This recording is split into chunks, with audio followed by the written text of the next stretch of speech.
You will compare yourself to Gary Vee, who is really, really good and been doing it for a very long time. That makes sense in your brain. You want to be where Gary Vee is. You want to be where Grant Cardone is, where Russell Brunson is, the top players, the experts, the best people in the business. It makes sense. You want to be where they are. The problem is that you think learning looks like this. It's a natural next step. It is entirely non-correct. It is entirely not true at all. This is not how learning is. Learning is like this. And so what happens is instead of taking its chart and taking it here, or sorry, instead of taking, what happens is most people look at this and say, my learning is a straight line. It makes complete and total sense. What you really need to be doing is looking like this. You need to be saying and knowing and understanding that your learning will have ups and downs and lefts and rights.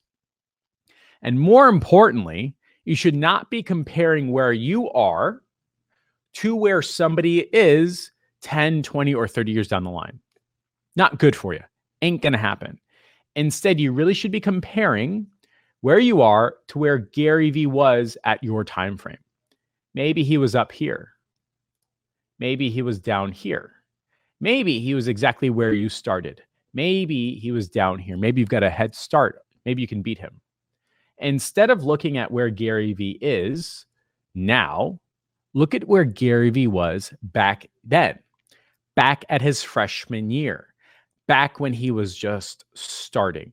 It'll be more fair for you and your brain and your heart, and you'll make more progress, not by viewing A, progress as a linear line, which is incorrect, and B, not by comparing where you are to where Gary Vee is now. You really should be comparing your success to something like, let's see if we can do this as I think we can.